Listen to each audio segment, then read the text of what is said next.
Praise the lord. మీరందరూ బాగున్నారని కోరుకుంటున్నాను, బాగుండాలని కోరుకుంటున్నాను. వీడియో చూస్తున్న మీ అందరినీ దేవుడు దీవించును గాక. ఈరోజు జూలై 7వ తేదీ 2024 సంవత్సరం శనివారం మధ్యాహ్నం 2:20 ప్రాంతంలో చిత్రీకరించడమైంది.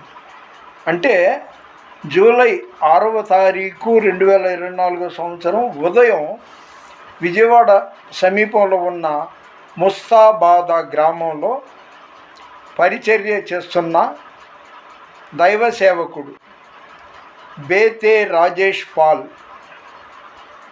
ఆయన నాకు ఫోన్ చేసి, అయ్యగారు మీరు ఎంతో అనుభవజ్ఞులు, 4 భాషలు తెలిసిన వాళ్ళు, మీలాంటి వాళ్ళతో కలిసి తోమా గారి కట్టించిన 5వ 6వ చర్చిలు ఉన్నాయి, అవన్నీ దర్శించి వద్దామంటే, నాకంటే వయసులో చిన్నవాడే కానీ గర్వం ఉండదు మనిషి. నేను అన్నాను, అది బాగా ఖర్చుతో కూడిన పని. నేనైతే చెప్తున్నా కదా, కనీసం 10,000 ఉంటే కేరళ అదంతా చూసి రావచ్చు. నా దగ్గర అంత స్తోమత లేదు. మరి ఆయన బైక్ మీద వస్తాడో లేదా ఆయన ఖర్చు ఆయన పెట్టుకుంటాడో తెలియదు. యేసు ప్రభువు 2024 సంవత్సరాల క్రితం భూమి మీద మనుష్యావతారధారిగా ఉన్నాడు అనేది మాత్రమే మీరు గుర్తుపెట్టుకోమాకండి. ఆయన జీవం గల దేవుడు, సర్వాంతర్యామి. కొన్ని ఉదాహరణలు చెప్తాను. మత్తయి సువార్త 18వ అధ్యాయం 20వ వచనంలో, ఎక్కడ 2-3 నా నామములో కూడి ఉంటారో వారి మధ్యలో నేను ఉంటానన్నాడు. అది మనం నమ్మాలండి. నమ్మకుండా అయ్యగారు మా కోసం ప్రార్థన చేయండి అనేవాళ్ళు కోకొల్లలు. నాకు వాళ్ళు చేసుకోరు, నేను మాత్రం చేయాలి. నేనే కదా సేవకుల్ని అలా అడుగుతుంటారు. అదే దురాశ దుఃఖమునకు చేటు. వాళ్ళ ముందు వాళ్ళ మనసులో నుండి రావాలి.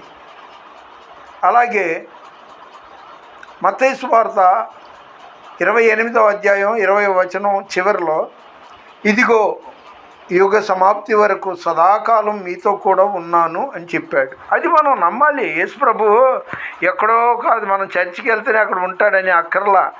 మన హృదయం దేవుని ఆలయమై ఉంది కాబట్టి ఆయన అప్పుడు ఇప్పుడు ఎప్పుడు ఒకేలాగా ఉన్నాడు. మన మాటలు ఆలకిస్తుంటాడు, మనల్ని చూస్తుంటాడు. అది మనం గుర్తుపెట్టుకోవాలి. ఉదాహరణకి హెబ్రీయులకి రాసిన పత్రికలో 13వ అధ్యాయం 8వ వచనం, యేసు క్రీస్తు నిన్న నేడు ఒక్కటే రీతిగా ఉన్నాడు అని వాక్యం ద్వారా చెప్తున్నాడు.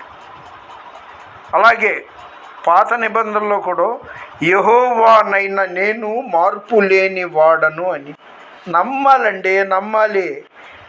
నేను చాలా పిచ్చిమోహాన్ని ఒకప్పుడు. ఎక్కడ దేవుళ్ళందరూ ఒక్కటే అనిచి ఆ దర్గాల వైపు దండం పెట్టేవాడిని. ఇంకా అన్య దేవతల బొమ్మలు కొమ్మలు ఉన్న చోట కూడా దండం పెట్టేవాడిని తెలియని వయసులో. ఇప్పుడు రోషం గల దేవుడు, సజీవుడైన దేవుడు, నిజమైన దేవుడు, వాక్యం ద్వారా మాట్లాడే దేవుడు ఒకే ఒక్కడు, యేసుక్రీస్తు ప్రభువు అని నమ్ముతున్నాను, విశ్వసిస్తున్నాను. ఆయనే నా ఆరోగ్యము, ఆయనే నా ఆయుష్, ఆయనే నా ధనాగారం. యూదా స్తుతి గోత్రపు సింహమా, యేసయ్యా నా ఆత్మీయ ప్రగతి మీ స్వాధీనమా. యూదా స్తుతి గోత్రపు సింహమా, యేసయ్యా నా ఆత్మీయ ప్రగతి నీ స్వాధీనమా. నీవే కదా నా ఆరాధనా, ఆరాధనా స్తుతి ఆరాధనా, ఆరాధనా స్తుతి ఆరాధనా. నీ ప్రజల నెమ్మదికై రాజాజ్ఞ మార్చింది నీవేనని అహమును అణచి అధికారులను హదముల చేసిన నీకు అసాధ్యమైనది ఏమున్నది? అసాధ్యమైనది ఏమున్నది? ఆమేన్, హల్లెలూయా. కాబట్టి యేసు ప్రభువు అప్పుడు ఇప్పుడు ఎప్పుడు ఒకేలాగా ఉంటాడు. మనిషి కడుపు నిండితే ఒకలాగుంటాడు, డొక్క మాడితే ఒకలాగుంటాడు.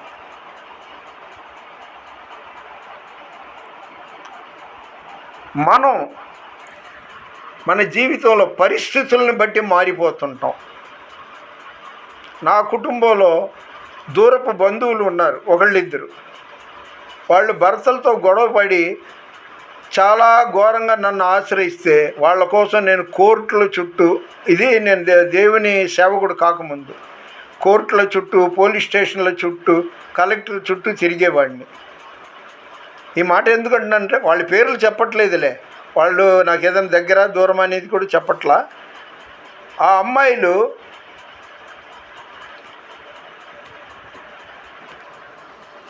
ఏదో అంటారు చూడండి, నడమంత్రపు సిరి, అలాగా ఒక కొలిక్కి రూపాయి చేతిలో ఉండగా ఇప్పుడు నేను ఎవరినో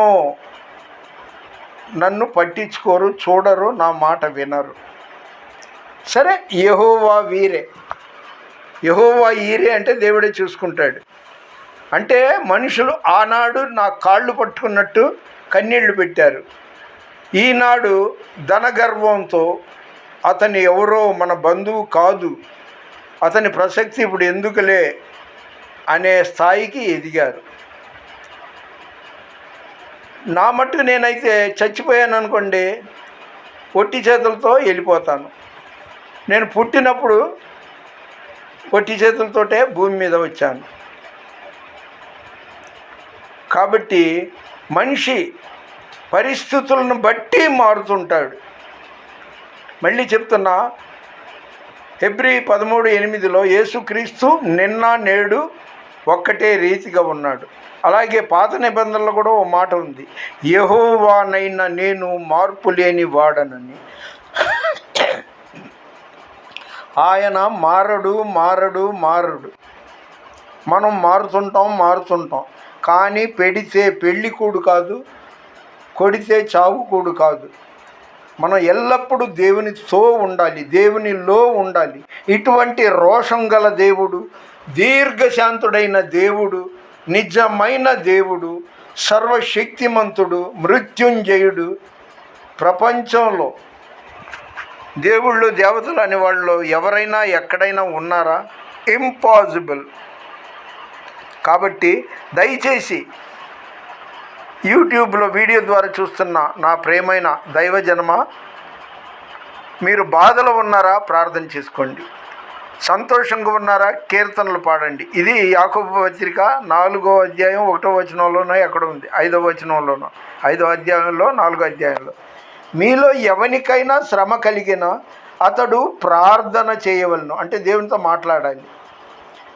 ఎవరికైనా సంతోషం కలిగినా అతడు కీర్తనలు పాడవలెను.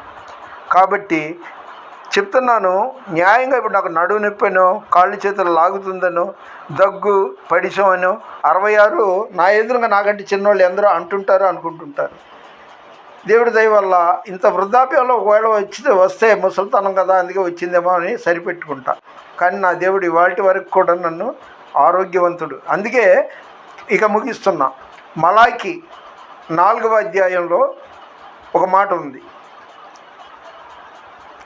నా నామమందు భయభక్తులు గల వారికి నీతి సూర్యుడు ఉదయించును, అతనికి ఆరోగ్యము కలుగజేతును. అంటే ఆయన యందు భయం భక్తి ఉంటే మనకి ఆరోగ్యం ఉంటుంది. ఈ దిక్కుమాలిన అపార్ట్మెంట్లు, బిల్డింగులు, కార్లు, స్కూటర్లు, కోటు సూటు టై ఇవి నాకు అక్కర్లేదండి. ఒక సాదా సీదాగా. ఎందుకంటే ఆది అపోస్తులు ఏమన్నారు, వెండి బంగారాలు మా దగ్గర లేవు, కానీ యేసు నామములో నీవు లేచి నడవమని కుంటివాడితో చెప్తే అతను దిగ్గున లేచాడు. అది అలా ఉండాలి. అలాంటి రోజు కోసం నిరీక్షిస్తూ ప్రార్థన చేస్తూ కొనసాగిస్తున్నాను. రాజేష్ పాల్, పాస్టర్ రాజేష్ పాల్ ముస్తాబాద్ పాస్టర్ గారు చెప్పిన సూచన ప్రకారం మీరు విన్నా వినకపోయినా ఒక మాట చెప్తున్నాను. నా ఫోన్ నెంబర్ 9391450191. ఇది నా ఫోన్ నెంబరు. దేవుని చిత్తమైతే ఇదే నా ఫోన్పే నంబరు. ఈరోజు ఏదో అంటారు చూడండి, మేక కషాయ వండిన నమ్ముద్దని.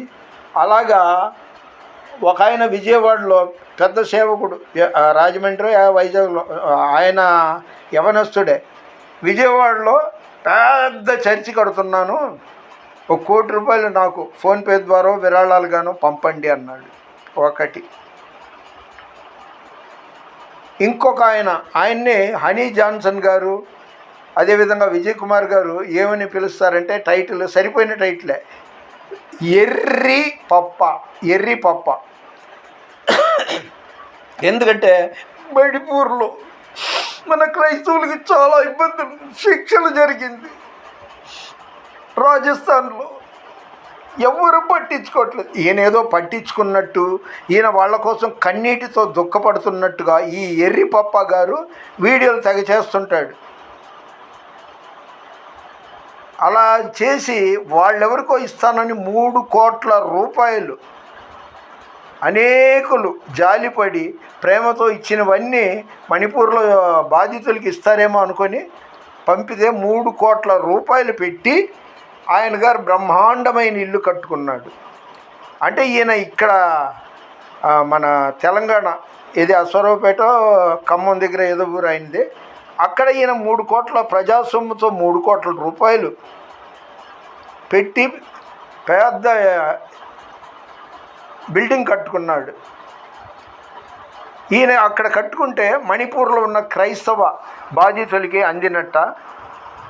ఈ విషయంలో గొప్ప గొప్ప దైవ సేవకులు కామెంట్లు చేశారు. ఇందుకే ఆ మతోన్మాదులు మనల్ని అలా పెడుతుంటారు. అరే, రత్నం ఫ్రాన్సిస్ గారు పెద్ద వయసు, ఆయన ఏసన్న గారి ద్వారా ఉండవల్లిలో ముంచడం బ్యాప్టిజం పొందాడు, 2 సార్లు రెవరెండ్గా అభిషేకింపబడ్డాడు, సీనియర్ దైవజనుడు. అతను ఏం తింటున్నాడో ఏమో అని ఆలోచన చేసి నిజంగా నిన్ను వలే పొరుగువాడిని ప్రేమించు అంటే నీవు దైవ సేవకుడికి పంపాలనుకుంటే ఫోన్పే 9391450191కి పంపొచ్చు. నేను మణిపూర్లో బాధితులకి ఇస్తాను, గుజరాత్లో బాధితులకి ఇస్తాను, వాళ్ళ కోసం నేను తెగ బాధపడిపోతున్నానని చెప్పట్లేదు. కాబట్టి మీరు ఒక సేవకుడిగా నాకు ఇంకా చెప్తున్నానుగా, కొన్ని లక్షలు కూడా అక్కర్లేదు, టోటల్గా 50,000-60,000 నాకు ఉంటే కట్టుకుంటా. నేను మిమ్మల్ని బతిమాలట్లా గుర్తు చేస్తున్నా. నీ పొరుగువాడిని ప్రేమించంటే ఏంటో మీరు లెక్కేసుకోండి.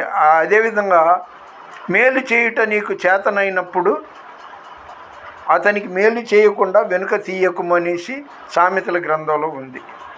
సరే, క్లుప్తంగా ఇప్పుడు ఏంటంటే, ఈరోజు మన దౌర్భాగ్యం, భారతదేశంలో పనికిమాలిన దరిద్రపు అంతర్జాతీయ దరిద్రులు చాలామంది ఉన్నారు. నిత్యానంద స్వామి పేరిట వాడి చరిత్ర అందరికీ తెలుసు. సత్యసాయిబాబా అంట, ఆయన గృహంలో 4 హత్య చేయబడి 4 శవాలు కనబడింది అని బాహ్యంగా పబ్లిక్గా అందరికీ తెలుసు.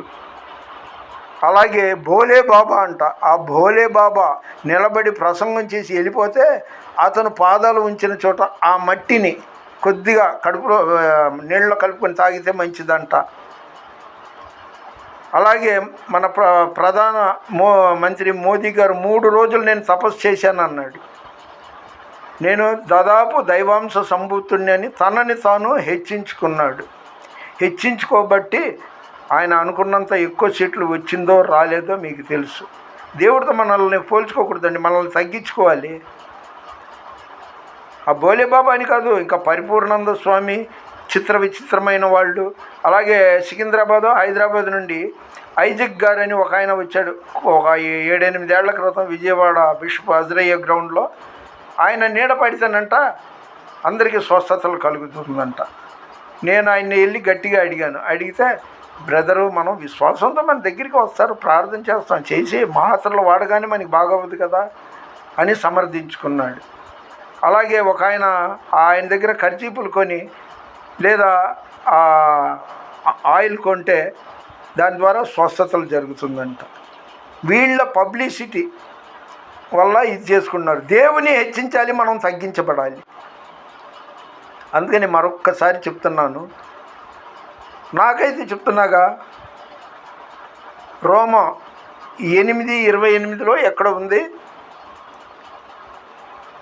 దేవుని ప్రేమించు వారికి అనగా ఆయన సంకల్పం చొప్పున పిలువబడిన వారికి మేలు కలుగుటకై సమస్తము సమకూడి జరుగుచున్నవి. నాకు ఇవాటి వరకు రేపటి వరకు తినటానికి తిండికి కరువు లేదు, హౌస్ రెంట్ కడుతున్నాను, బట్టలకి లోటు లేదు, ఆరోగ్యం బాగుంది. ఇంకేం కావాలండి మనిషికి? అన్నీ ఇచ్చిన దేవుడికి మనం ఎంతైనా కృతజ్ఞత స్తుతులు స్తోత్రాలు చెల్లించబద్దులమై ఉన్నాము. దయచేసి మీరు జ్ఞాపకం చేసుకోండి. పనికి మాలిన వాళ్ళకి మీరు కానుకలు పంపమాకండి. వాడు ఎంతసేపు నేను మణిపూర్ వాళ్ళ కోసమే ఏడుస్తున్నా, బాధంతా అదే అన్నట్టుగా ఏడ్చినట్టు భలే యాక్ట్ చేస్తున్నాడులే. యవనస్తుడే, మహా అయితే 35-40 ఉంటుంది. ఎర్రపప్పు అంట అతని పేరు, అసలు పేరు వేరే ఉందిలే, అజయ్ బాబు ఏదో అన్నారు, నాకు తెలియదు ఎందుకు నేను వాడాలి. 3 కోట్ల రూపాయలు జనాలు మణిపూర్ బాధితులకి ఇవ్వరా బాబు అని పంపితే ఈయన గారు ప్లెయిన్గా గుటకాయ స్వాహ చేసి ఇల్లు కట్టుకున్నాడు. అందుకని మాయ ఏదో మంత్రం ఏదో మంచి ఏదో చెడేదో దేవుని దగ్గర 1-2 నిమిషాలు ప్రార్థన చేసుకోండి.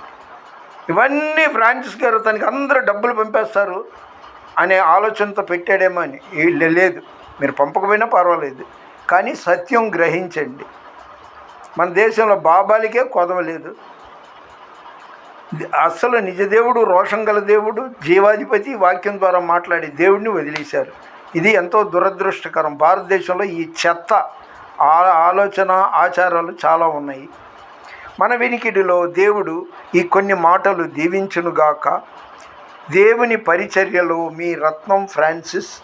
God bless you. ఇది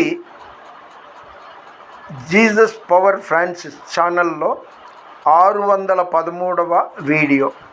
దయచేసి లైక్ చేయండి, షేర్ చేయండి, సబ్స్క్రైబ్ చేయండి.